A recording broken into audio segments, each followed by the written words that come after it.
पूरा मतलब हफ्तों से हम ये बात कर रहे थे, रोज ये बात करते थे कि चैंपियंस ट्रॉफी की टीम जो है वो कब अनाउंसमेंट होगी, क्या टीम फॉर्मेशन। जैसे ही स्क्वाड का ऐलान हुआ तो कुछ लोग हैरान भी हुए, कुछ परेशान भी हुए, क्योंकि टीम में ना बड़ी कुछ दिलचस्प किस्म की कुछ तब्दीलियां। तो मुनीर नियाजी का शेर है ना कि हमेशा देर कर देता हूं मैं, तो वही हिसाब हुआ कि एक लड़का जिसकी कोई परफॉर्मेंस ही नहीं है, आपने उठा के पूरा पाकिस्तान कह रहा है ये किसके कहने पे आ गया है? कुछ भी कह रहा हूं, किसने सपोर्ट किया इसको? दिखा दो यार, ऐसी बात नहीं है। मुझे तो साफ पता चल गया। आप कह ही नहीं रहे सिलेक्शन कमेटी गलत कर रही है, आप कह ही नहीं रहे, आप सेव कर रहे सिलेक्शन कमेटी को, आप सपोर्ट कर रहे हैं। क्या बेवकूफी की बातें कर रहे हैं? कोई एक आदमी पूरे चैनल्स पे किसी जगह पे प्राइवेटली जो लोग प्रोग्राम करते हैं, कोई एक आदमी बता दें जो कह रहा हो कि ये टीम सही सिलेक्ट, एक आदमी। इतनी गलत टीम इन्होंने सिलेक्ट की कि चले, आप लोग ने जैसे कहा हम मानते हैं अब पाकिस्तान की टीम है, हम पाकिस्तान की टीम को रिस्पेक्ट देंगे, दुआ करेंगे, सपोर्ट करेंगे, मगर भाई ऐसे तो नहीं होता। अभी कल के मैच में अभिषेक शर्मा ने 100 किया, हालांकि उनके पास साई सुदर्शन भी मौजूद है, उनके पास शुभमन गिल भी मौजूद है, उनके पास जायसवाल भी मौजूद है, तो क्या है वो अपने प्लेयर को ट्राई टेस्ट करते हैं। हमारे यहाँ अनफॉर्चुनेटली ऐसा कोई आला नहीं है, कोई मेयार नहीं है जिसपे हम प्लेयर को परख सकें और फ्यूचर उसका बना सकें। ऐसा यहीं पे जैसे अभी रऊफ बात कर रहे हैं कि इंडिया की टीम का हवाला दिया कि स्पिनर्स के साथ, अगर हम उनके स्पिनर्स को देखते हैं, कुलदीप को हटा दें, बाकी तीनों के तीनों पूरी बारी भी करते हैं, ठीक है। उनके फास्ट बॉलर्स में अगर आप चले जाएं, जसप्रीत होते हैं या नहीं होते हैं इसका फैसला होना बाकी होगा, लेकिन वो एक फास्ट बॉलिंग ऑलराउंडर के साथ है जो उनका जो बैलेंस ठीक करता है। तो ये दोनों चीज़ों में तो फिर आपका जो सिस्टम है वो नज़र आता है ना, और फिर सिलेक्शन प्रोसेस भी अपनी जगह पर नज़र आता है। तो पाकिस्तान में ये जो दोनों चीज़ें हैं कि उनके पास तो ये मसले नहीं होगा यार, अगर 3 स्पिनर्स भी खिलाने तो तीनों बैटिंग भी करते हैं और वो फ्लेक्सिबल भी हैं अपने बैटिंग ऑर्डर में भी। और जी बहुत इंडिया के केस में आप ये देखें ना कि कंसिस्टेंटली उनकी वाइट बॉल मेगा टूर्नामेंट्स में परफॉर्मेंसेस आती नज़र आ रही हैं। वो 2011 में वर्ल्ड कप जीते, 2013 में चैंपियंस ट्रॉफी जीते, देन 2015 में सेमीफाइनल खेला, चैंपियंस ट्रॉफी का फाइनल खेला, 2019 में सेमीफाइनल खेला, 2023 में उन्होंने फाइनल खेला। और ये इसमें मैंने 24 में और इसमें T20 वर्ल्ड कप्स इंक्लूड नहीं किए बिकॉज उनमें उनकी परफॉर्मेंसेस रही। तो अब यह एक चीज़ हमें कंसिस्टेंटली नज़र आ रही है, वो तभी आ रही है कि ए उनके पास टैलेंट पूल है, बी उनको अपना टैलेंट यूज़ करना आ रहा है। हमारे केस में शायद दोनों ही नहीं है, या टैलेंट उस लेवल का नहीं है, अगर है तो हमें वो यूज़ नहीं करना आ रहा उस तरह से, तो वो वाला मामला है। इंडिया के जैसा मैंने बताया कि क्लैरिटी है कि उनके सारे मैचेस दुबई में होने हैं, स्पिन फ्रेंडली कंडीशंस हो सकती हैं, लिहाजा वो स्पिन हैवी गए हैं।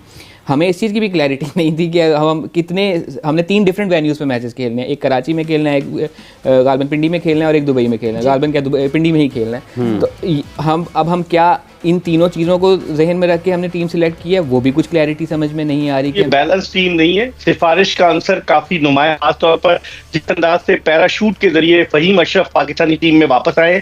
सितंबर 2023 में उन्होंने एशिया कप का मैच खेला था और अगर आप उनकी परफॉर्मेंस देखें तो 34 वनडे में उनकी 26 विकेटें और उनका सबसे ज्यादा स्कोर बैटिंग में 28 है। तो किस बुनियाद पर, अगर वो इतने अच्छे थे तो उन्हें ऑस्ट्रेलिया, जिम्बाब्वे और साउथ अफ्रीका के दौरे पर ले जाया जाता। भारत ने अपनी टीम में 4 स्पिनर्स शामिल किए हैं, कुलदीप यादव है, अक्षर पटेल है, रविंद्र जडेजा है और उसके अलावा वाशिंगटन सुंदर है। पाकिस्तान ने अपनी टीम में सिर्फ एक spinner, regular spinner Abrar Ahmed को शामिल किया है और हम पार्ट टाइमर्स के साथ, यानी खुशदिल शाह पार्ट टाइमर है और सलमान अली आगा पार्ट टाइमर, इनसे काम चलाएंगे। तो मुतवाजिन कहां से ये टीम नजर आती है? Sir India allrounder Aamir, sir India और पाकिस्तान की टीम का किस तरह से कंपैरिजन करेंगे आप? देखिए, इंडिया की बैटिंग लाइनअप बड़ी जबरदस्त है। शुभमन गिल है, विराट कोहली है, उसके अलावा आप देखें रोहित शर्मा है उनके कप्तान। उनकी टीम बड़ी बैलेंस है। उन्होंने 4 ऑलराउंडर्स लिए, जो है वाशिंगटन सुंदर वो भी बैटिंग कर लेते हैं, जडेजा ने बड़ी अच्छी माजी में बैटिंग की हुई है, अक्षर पटेल भी बैटिंग कर लेते हैं। उनकी टीम बड़ी, और फिर कुलदीप यादव है उनके पास लेग स्पिनर। तो उनकी टीम मुतवाजिन है। पाकिस्तान की टीम में प्रॉब्लम यह है कि मुतवाजिन नहीं है। ये लगता है कि टीम कप्तान की मर्जी से मुंतखब हुई है और सिलेक्शन कमेटी जो थी ना बोल सकती थी ना सुन सकती थी। हालांकि आकिब जावेद बड़े सीजन कैंपेनर हैं, माजी में वो हमेशा मेरिट की बात करते रहे। इसी तरीके से सिलेक्शन कमेटी में पाकिस्तान के 2 ऐसे बैट्समैन हैं कि जिन्होंने इस मुल्क को सर्व किया है। चाहे वो अजहर अली हो, चाहे असद शफीक हो, और फिर उसके अलावा हसन चीमा एक एनालिस्ट है, और अलीम डार। तो इस सिलेक्शन कमेटी ने इंसाफ का तराजू अपने हाथ में नहीं लिया, जिसकी वजह से मैं इस टीम पर तनकीद कर रहा हूं। ये मेरी टीम है, पाकिस्तान की टीम है इमरान साहब, ये जीतेगी तो हम सब खुशी के शादियाने बजाएंगे। बेग साहब, लेकिन मोहसिन नकवी साहब जो हैं, जितना मैं उनको जानता हूँ, मोहसिन नकवी बतौर चेयरमैन पाकिस्तान क्रिकेट बोर्ड, मैं नहीं समझता कि वो सिफारिश पे किसी को भर्ती करें। तो फिर क्या उनकी सुनी नहीं गई या उनको लाइलम रखा गया है? देखिए, इसमें जो डिले हुआ है, इसका मतलब है बहुत अरसे से ये कहा जा रहा था, आपको शायद याद हो इमरान साहब, सोशल मीडिया पर पाकिस्तान की पूरी टीम चल रही थी कि ये टीम होगी। उसमें एक दो तब्दीलियां हुई हैं, जैसे अब अगर उनका इनपुट नहीं है तो बड़े अफसोस की बात है। मोहसिन नकवी साहब मेरिट की बात करते तो उनका इनपुट होना चाहिए। पिछली दफा आपको याद है, पिछले साल T20 वर्ल्ड कप से पहले उन्होंने टीम के खिलाड़ियों के नामों पर दस्तखत नहीं किए थे, जब वहाब रियाज अकले कुल बने हुए थे। उन्होंने टीम में तब्दीली की। अब मैं हैरान हूं कि नकवी साहब ने इस टीम को अप्रूवल कैसे दे दी, क्योंकि फैक्ट्स एंड फिगर्स की बुनियाद पर बात की जाए ना, स्टैट्स की बुनियाद पर बात की जाए कि Faheem Ashraf 32 one day international matches में उनकी सिर्फ 24 विकेटें हैं। हमारे स्क्वाड नहीं है। आप पूछा करें पाकिस्तान टीम की सिफारिशें कैसी हैं? सिफारिशें आपके ख्याल में सर कौन नहीं है सिफारिश? Second wicket keeper Usman Khan, क्या परफॉर्मेंस है? तो किसको आना चाहिए था? Mohammad Haris, mister Google, wicket keeper batsman, aggressive batsman. आप सोचें साइम अयूब नहीं है, एग्रेसिव बैट्समैन है वो? साइम अयूब एग्रेसिव है, उसकी जगह एग्रेसिव को लाना चाहिए। उसकी जगह फिर साइम बॉलिंग भी तो करता है, फिर बॉलर भी चाहिए था आपको। सर अगर बॉलर चाहिए था तो उस्मान खान कौन सा बॉलर है? लेकिन उस्मान ओपन तो नहीं करेगा ना।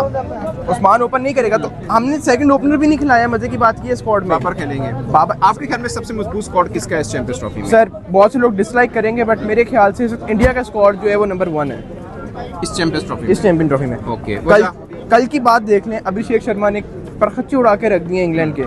Archer good. आप देखें दुनिया के बेस्ट बॉलर्स उनके सामने बॉलिंग कर रहे हैं और हर बॉल इधर जा रही है उधर जा रही है। बेसिकली ये हो सकता है कि शायद वो पिच ऐसी हो, बट इंग्लैंड की बारी में भी तो वही पिच थी। पिच तो चेंज नहीं हुई। It's a talent that tells you that what we are doing. आपके ख्याल में उनका मेरिट सिस्टम हमसे थोड़ा बेहतर है? आपके ख्याल? थोड़ा नहीं सर, जमीन आसमान का फर्क है। हमारे यहाँ पे सारी पर्चियाँ हैं, सारी। मैं कहता नमस्कार दोस्तों, स्वागत है आप लोग का ट्रस्ट न्यूज़ के एक और नए वीडियो में। दोस्तों जैसे कि हम जानते हैं कि कुछ ही दिनों के बाद चैंपियंस ट्रॉफी स्टार्ट होने वाली है और भारत में इंडिया और पाकिस्तान को लेके भी मैचेस जो है वो स्टार्ट होने वाले। लेकिन इससे पहले जो है वो पाकिस्तान में जो चैंपियंस ट्रॉफी को लेकर जो इंडिया और पाकिस्तान का स्क्वाड है उसके लेकर काफ़ी ज़्यादा बातें होना स्टार्ट हो चुकी है। क्योंकि आपको पता होगा कि जैसे ही पाकिस्तान की जो क्रिकेट बोर्ड है PCB, उसने जैसे ही टीम का अनाउंसमेंट किया उसी समय से लगातार पाकिस्तानी प्लेयरों पे सवाल उठ रहे हैं कि आखिरकार इनको क्यों खिलाया जा रहा है। 3-4 ऐसे प्लेयर हैं जो कि सही मायने में देखा जाए तो जिस प्रकार का उनका पहले का मतलब जो उन्होंने विकेट लिए है, चाहे बॉलर हो चाहे बैट्समैन हो, वो देखा जाए तो बिल्कुल भी नहीं लग रहा है कि ये इंटरनेशनल टीम के हिस्सा है। और इसीलिए पाकिस्तानी मीडिया भी अब इस बात पे सवाल उठा रही है कि आखिरकार ऐसा क्यों किया गया, क्यों क्या हमारे पास प्लेयरों की कमी है। अगर आप देखें तो भारत की जो स्क्वाड है वो पूरी तरीके से जो है वो अच्छी नज़र आ रही है हर चीज़ में। चाहे आप बैटिंग में देख लें तो रोहित शर्मा, विराट कोहली, सुमन गिल, उसके बाद KL राहुल, मतलब 4-5 लगातार बैट्समैन। और उसके बाद अगर ऑलराउंडर में बात की तो अक्षर पटेल, जडेजा, ये सब भी बहुत अच्छा बैटिंग कर सकते हैं। वही अगर फास्ट बॉलिंग में देखा जाए तो बुमराह, मोहम्मद शमी और भी जो बॉलर हैं, तो कहीं ना कहीं भारत की जो पूरी टीम है वो बैलेंस नज़र तो आ रही है। लेकिन पाकिस्तान की जो टीम है वो पूरी तरीके से कहीं समझ में नहीं आ रहा है कि वो बैलेंस टीम है। और इसीलिए पाकिस्तानी मीडिया ये बोल रही है कि कहीं अगर ऐसा ना हो कि हमारे पास सिर्फ और सिर्फ एक स्पिनर है जो कि फुल टाइम स्पिनर है, 2 ऐसे स्पिनर हैं जो कि पार्ट टाइम स्पिनर है। तो फुल टाइम स्पिनर का काम जो है वो ऐसे जो ICC चैंपियंस ट्रॉफी में काम आएंगे। और इसीलिए पाकिस्तानी मीडिया का कहना है कि हमने क्या देख के जो है वो इस प्रकार की टीम को जो है वो यहाँ पे हमने जो अनाउंस है वो किया। क्या हमारे पास प्लेयर कमी थी?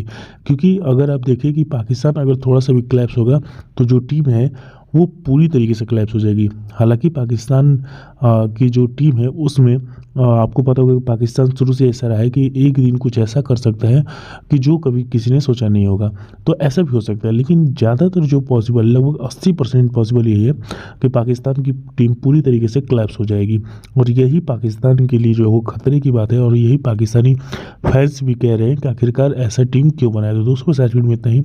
वीडियो को लाइक और चैनल को भी सब्सक्राइब कर लीजिएगा।